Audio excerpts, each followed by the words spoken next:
This is Mac OS Ken. Apple and Google have words with Canada. Amazon will take Apple's piece of Global Star. And checking in on Apple Cinemas. It is Thursday, the 28th of May, 2026. I'm Ken Ray, and this is news from Mac OS Ken, brought to you by yours truly and sponsored by Copilot Money. Your money, beautifully organized. Get 2 months free with code MacOSKen at copilot.money/MacOSKen.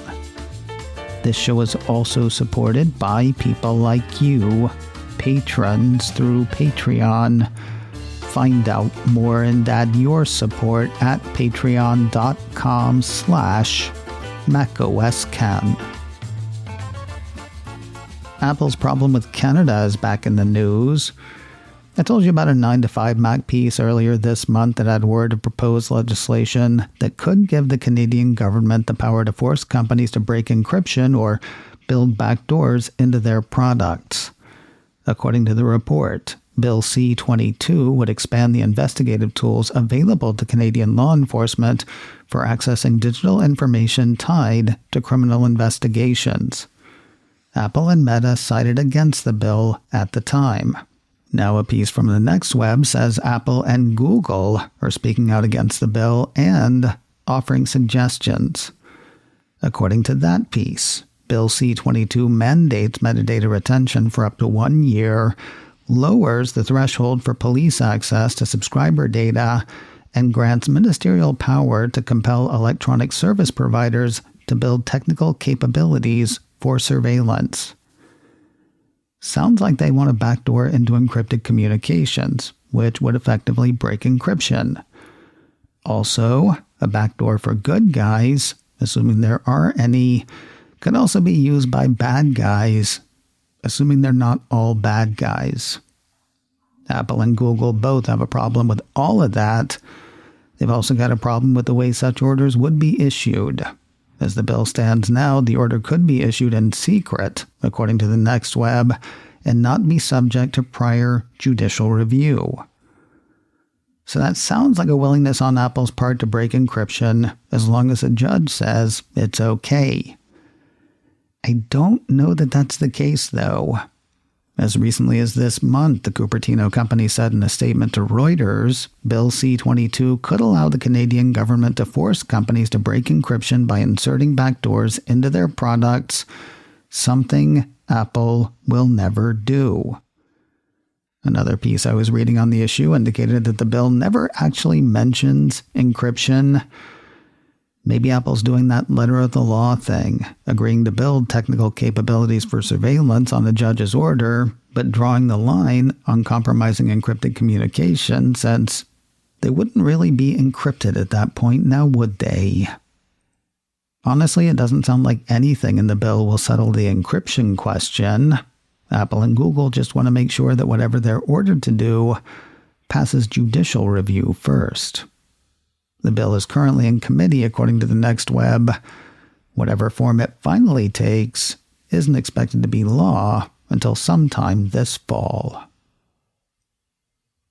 Apple and Amazon won't be co-owners of Global Star. Amazon announced plans to buy the satellite services provider in the middle of April. There was a minor issue, though. Apple owns a 20% stake in Global Star. When the acquisition was announced, Amazon agreed to continue providing satellite services like emergency SOS via satellite, messages, Find My, and roadside assistance to certain iPhone and Apple Watch models. Didn't really answer the question of Apple's 20%, though. Now a piece from PC Mag has that answer. Amazon is taking Apple's 20%, assuming the acquisition goes through. Citing a filing with the Federal Communications Commission, the PC Mag piece says Amazon is creating a subsidiary, Grapefruit Acquisition Sub 2, to conduct the merger. The subsidiary will also acquire Apple's 20% equity and voting interest in Global Star, which the iPhone maker secured in 2024 as part of its own $1 billion investment. Missing information in this report includes when the FCC will play red light, green light with the proposed merger. Also not mentioned, terms for Amazon getting Apple's piece of Globalstar. Samsung's memory makers have taken the company up on its most recent offer. We heard last month from TechCrunch that tens of thousands of Samsung Electronics workers were planning an 18-day strike. The union representing those workers wanted Samsung to scrap its performance bonus cap and redirect 15% of its operating profit directly to its workers. We heard this week from the Next Web that Samsung came in with a last-minute offer to redirect 10% of operating profit to employees. That was short of the 15% workers wanted, but good enough to consider. Consider it they did, coming back with a big thumbs up. Engadget ran a piece on Wednesday that had union members voting in favor of a wage agreement that's expected to net individual chip workers up to $400,000 in bonuses this year. Workers also get to take off the bonus cap. According to Engadget, Samsung agreed to abolish workers' bonus caps as per the union's demands and to set aside 10.5% of its annual operating profits for the payouts. More news in a moment, but first a word from today's sponsor, Copilot Money. Your money beautifully organized. Can you keep track of all of your finances, your savings, charges, investments? Can you keep track of all of that on your own? And follow-up question, are you sure? Try Copilot Money for a couple of months to be sure. Copilot Money tracks your spending, tracks your subscriptions, and tracks your savings wherever you are, whatever you're using. They've got a great interface on the web and beautiful apps for iPhone, iPad, and the Mac, all with seamless syncing. If Copilot Money doesn't keep you on track with bills and savings, if it doesn't alert you to subscription payments you might have missed, if you don't completely love having your financial life at your fingertips, no matter what device you're using, canceling is easy. You got nothing to lose and so much to gain by trying Copilot Money. Right now you can get those 2 months free with code MacOSKen at copilot.money/MacOSKen. Featured by Apple as an app we love and a must-have finance app, you can try it free for 2 months with offer code MacOSKen at copilot.money/MacOSKen. Copilot Money. Your money beautifully organized. Try 2 months free with code MacOSKen at copilot.money/MacOSKen. Apple's adjusted its maximum trade-in values for hardware. For things made by Apple, a piece from Cult of Mac says they've mostly gone up. According to the report, every iPhone 16 model saw an increase at the high end. Relatively recent iPad Pro, iPad Air, and iPad Mini models also saw their maxes increase. It was a mixed bag for Mac and Apple Watch. Apple Watch Series 9 and Apple Watch Ultra 2 each saw their max trade-in values increase, while the first Apple Watch Ultra dropped a tiny bit. Meanwhile, MacBook Air, Mac Mini, and Mac Studio each saw their maxes go up, while Mac Pro saw a bit of a drop. Seeing less love was the Android side. Trade-in offers on those have largely been cut, according to the Cult. There are 2 things worth remembering when it comes to trade-ins. First, the maximums are just the high end of what might be offered pending device inspection by Apple. And second, the benefits of trading with Apple often come at a cost. Many consumers find better deals trading with third parties or selling the stuff themselves. Arkansas can now do the Apple Wallet digital ID thing. 9 to 5 Mac ran a piece Wednesday that said residents of the natural state can now add their driver's license and I assume other state-issued IDs, to Apple Wallet on iPhone and Apple Watch. The state's Department of Finance and Administration made the announcement on its website.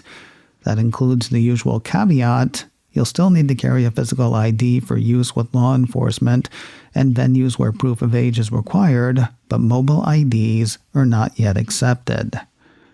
Arkansas joins a slow-growing list of regions where digital ID in Apple Wallet can be used sometimes. Other U.S. states and territories supporting the tech include Arizona, California, Colorado, Georgia, Hawaii, Illinois, Iowa, Maryland, Montana, New Mexico, North Dakota, Ohio, Puerto Rico, and West Virginia. And finally today, it looks like Apple Cinemas and Apple Megalodon are trying to come to terms. You may remember this story from last summer. Mac Rumors ran a piece in August of last year that had the Cupertino company suing the little movie theater chain that could have seriously come up with a better name. Established in 2013, the piece from last August says Apple Cinemas maintained a limited presence in the northeastern United States until July of 2025, when it opened a theater in San Francisco, also known as Apple's back freakin' yard. The Cupertino company took the theater chain to court, alleging that Apple Cinemas was pursuing a nationwide expansion across the U.S., including in areas near Apple's headquarters and retail stores, leading Apple to take action. The two were supposed to be in court this past Tuesday, according to a piece from Apple Insider, though the brakes have been tapped on that one. Citing a report from New Hampshire ABC affiliate WMUR, Apple Insider says the 26th of May hearing has been postponed, reportedly at the request of both parties. There looks to be a lot of educated guesswork going on here. Apple Insider says neither firm has commented, nor has the court, but the belief is that this indicates that the companies are trying to reach a settlement. If they fail to settle out of court, Apple's lawsuit is set to continue. Apple wants the theater chain to pick a different name, obviously.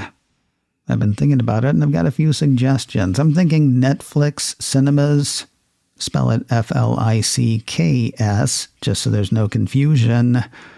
Home Away from Home Box Office might be a good name.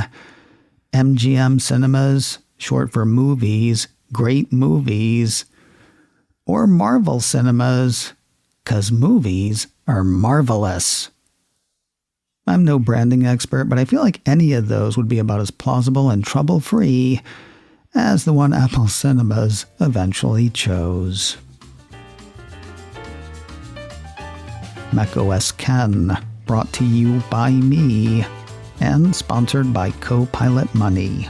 Get 2 months free with code macOSKen at copilot.money/macOSKen. This show is also supported by people like you, patrons, through Patreon. Find out more and add your support at patreon.com/macOSKen. Advertising handled by Backbeat Media, online at backbeatmedia.com. You can find me on Mastodon, macOSKen at mastodon.social. You can also send me an email, info@macOSKen.com. Until next time, that is news from macOS Ken. I'm Ken Ray.